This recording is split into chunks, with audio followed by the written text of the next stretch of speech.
Umpire সাথীরা Zakir জেসির premier লিগে umpiring অনভিজ্ঞতা নিয়ে নিজেদের মধ্যে কথা বলেছিলেন মোহামেডান এবং প্রাইম ব্যাংক কর্মকর্তারা।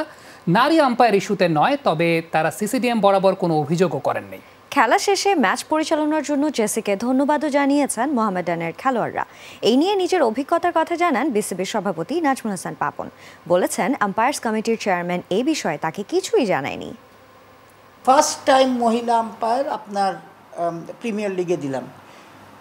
She is officially ICC international প্যানেলের আম্পায়ার। এটা অ্যাকসেপ্টেবল না, তাহলে তো এটা আমরা ডিসক্রিমিনেশন করতে। তারা কমপ্লেন করেছিল যে তারা খেলে না, পরে দে অ্যাকসেপ্টেড। বিসিবির আম্পায়ার্স কমিটির চেয়ারম্যানের এমন বক্তব্যের পরেই বিতর্কের সূত্রপাত। বৃহস্পতিবার প্রাইম ব্যাংক এবং মোহামেডানের মধ্যে যে ম্যাচ হয়েছিল মিরপুরে, সেখানে অনফিল্ড আম্পায়ার ছিলেন সাথীরা জাকির জেসি। প্রিমিয়ার লিগে অনফিল্ড আম্পায়ার হিসেবে এটি ছিল তার প্রথম ম্যাচ। নারী বলে সে আম্পায়ারকে মানতে নারাজ ছিলেন মুশফিক রিয়াদরা। এমন খবর প্রকাশিত হয় অনেক গণমাধ্যমে, যেখানে দাবি করা হয় আম্পায়ার ইস্যুতে দেরিতে শুরু হয়েছিল ম্যাচ।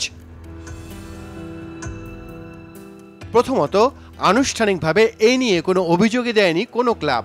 ম্যাচও শুরু হয়েছিল ঠিক সময়ে। তাহলে নারী আম্পায়ার বিষয়টি কতটুকু সত্য?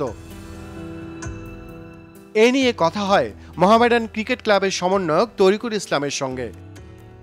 আমাদের কোনো কমপ্লেন ছিল না, কোনো অভিযোগ ছিল না, কোনো রিটেন ছিল না, নাথিং। আমরা তো ক্লাবের অফিসিয়াল, তো আমরা চাই যেভাবে হোক প্রেশার দিয়া আমাদের প্লেয়ার অফিসিয়াল যে আমরা প্রেশার দিয়ে আমাদের ফরে রেজাল্ট নিয়ে আসার জন্য।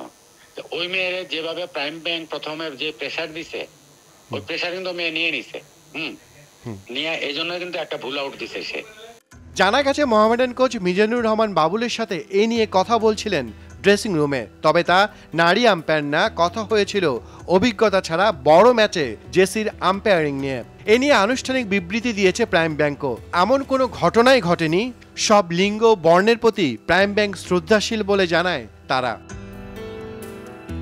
জেসি নিজেও মাঠে থেকেও এমন অপ্রত্যাশিত কিছু দেখতে বা শুনতে পাননি বলে জানিয়েছেন বিভিন্ন গণমাধ্যমে।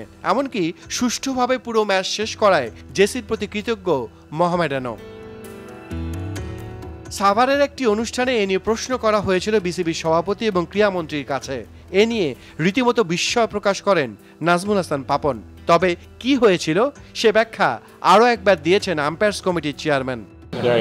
আমি তো আজকেও কথা বললাম আম্পায়ার্স কমিটির মিটিংয়ের সাথে, সেও কিছু বলেন। মোহামেডান বলেন, প্রাইম ব্যাংক বলেন, ওদের ম্যানেজাররা প্রথমে যখন জেসিকে দেখছে, যেহেতু এটা তার ফার্স্ট ম্যাচ ছিল, তাদের একটা দিয়েছিল যে এরকম একটা ইম্পর্ট্যান্ট ম্যাচে কেন আমরা একটা অনভিজ্ঞ, তাদের কথা অনভিজ্ঞ আম্পায়ার দিয়েছি।